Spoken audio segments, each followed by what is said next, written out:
रावणासारखा मस्ती चढली आहे त्याला, परंतु ती मस्ती टिकणार नाही. जनता तू जर केलं तरच आंदोलन आहे, तू जर केलं तरच मोर्चे आहे, तू जर केलं तरच उपोषण आहे. बाकीचे करतात त्याला व्हॅल्यू नाही काही. कोण तू? गर्वाने उन्मत्त झालेला, मस्ती चढलेली तुला. तू बेडूक किती फुगला तरी बैलाचा आकार तुला येऊ शकत नाही. तुला डबक्यातच राहावं लागणार. फडणवीस साहेबांना किती गलिच्छ बोलतो, किती घाण बोलतो. आणि ते तर त्या लोकांना मुद्दामून माझ्या मागे लावलेला आहे, माझं लक्ष विचलित करण्यासाठी. म्हणजे माझा जे जरांगेचा विषय आहे तो मी बाजूला ठेवावा आणि मी या लोकांच्याच ह्याच्यात गुरफटून जावं. म्हणजे ते मला ट्रोल करतील, मी त्यांना उत्तर द्यायचं, हे असं त्यांनी सत्र चालू केलं होतं, ज्यात मी गुरफटले होते पूर्णपणे, म्हणायला हरकत नाही. परंतु मग जी माझी लोक होती त्यांनी मला आठवण करून दिली की असं अजिबात होता कामा नये. त्या लोकांचा हेतूच तो आहे, त्या लोकांना तेच करायचं आहे. त्याच्यामुळे तुम्ही त्याच्यात गुरफटल्या जाऊ नका, असं अजिबात होऊ देऊ नका. आणि मग ते लक्षात आलं माझ्या की अरे हो यार, खरंच मी जरा नाही का 2-3 दिवसापासून थोडं लक्ष माझं विचलित झालं होतं, किंवा हे मला काय बोलतं त्याच्याकडे माझं लक्ष गेलं होतं. सो हरकत नाही. आत्ता एका दादाने टाकले की ताई फार घाण पद्धतीत तुम्हाला ट्रोल केलं, तर करू देत दादा. हे संस्कार आहे जरांगेची, जे तो पेरतोय त्याच्या कार्यकर्त्यांमध्ये, तर हरकत नाही.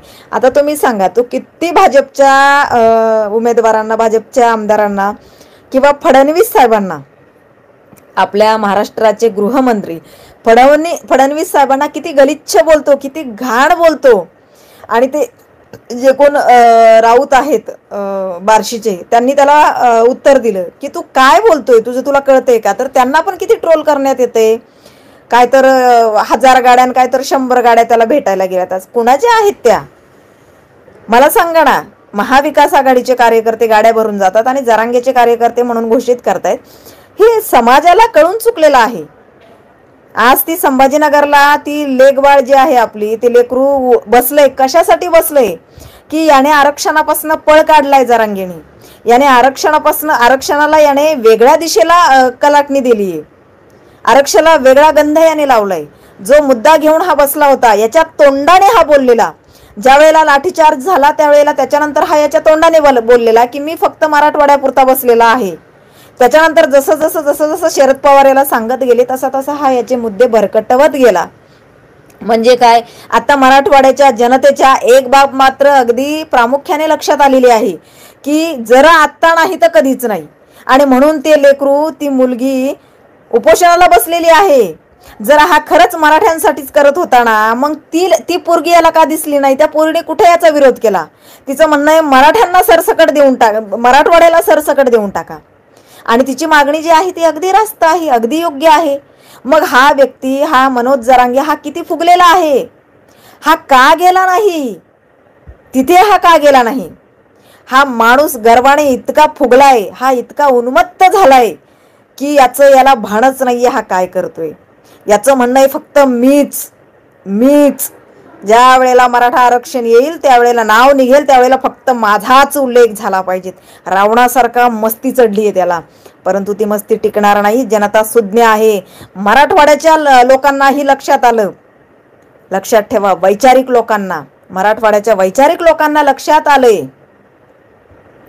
की नाही, हा मराठ्यांसाठी लढत नाही, याचा हेतू वेगळाच आहे. का ते लेकरू तिथं बसलंय, तिची तब्येत खालावली कालपासून, का गेला नाही हा तिच्या भेटीला?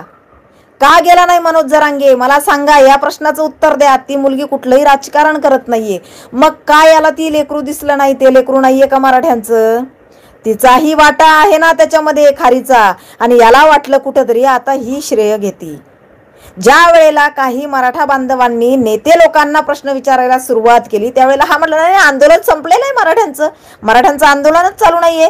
मराठा आरक्षणासाठीच, म्हणजे तू जर केलं तरच आंदोलन आहे, तू जर केलं तरच मोर्चे आहे, तू जर केलं तरच उपोषण आहे. बाकीचे करतात त्याला व्हॅल्यू नाही काही. कोण तू? गर्वाने उन्मत्त झालेला, मस्ती चढलेली तुला. कोण तू? महाविकास आघाडीच्या त्या जो काय महाविकास आघाडीने खर्च केलाय, जी काय गर्दी जमवली तुझ्यासाठी, त्या गर्दीला भाळलेला माणूस तू. कोण तू रे? तू बेडूक किती फुगला तरी बैलाचा आकार तुला येऊ शकत नाही, तुला डबक्यातच राहावं लागणार आहे, लक्षात ठेव. बैलाला तू कितीही चॅलेंज केलं ना तरी बैलाचा आकार तू घेऊ शकत नाहीस, तू बेडूकच आहे, एवढं लक्षात ठेव. कळलं ना? तू उदयनराजेंना अरे तू बोलला असणार, जर ते राऊत छत्रपतींची शपथ घेतात, तुझ्यासारखे सगळेच खोटारडे नाहीत, तू खोटारडा माणूस आहे हे समाजाच्या जनतेच्या लक्षात आलेलं आहे, जनतेच्या लक्षात आलेलं आहे. आणि ते कॅमेऱ्याने तुम्ही ती गर्दी दाखवता, तुला गर्दी वगैरे काहीच नाही, तुला समंजस मराठ्याची, तुला जातिवंत मराठ्यांची अजिबात तुझ्या सभेला गर्दी होत नाही. तुझ्या सभेला जी गर्दी आहे ती महाविकास आघाडीची गर्दी आहे फक्त, बास.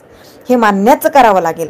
वारंवार फडणवीसांना शिव्या देतो, वारंवार महायुतीच्या आमदारांना टार्गेट करतोय की महायुतीचे आमदार म्हणता येणार नाही, भाजपच्या आमदारांना टार्गेट करतो की यांचे 103 आमदार 105 आमदार काय असेल ते मी पाडणार, यांचे 105 मी पाडणार. सारखं सारखं तेच तेच तेच तेच तेच समाजाच्या लक्षात आले, समाजाच्या लक्षात आलेला आहे. तुझा जो डाव आहे ना तो समाजाच्या लक्षात आले, त्यामुळे तू कितीही नाच, तुझा डाव आता नाही रे सक्सेस होणार. एक एक उठणार.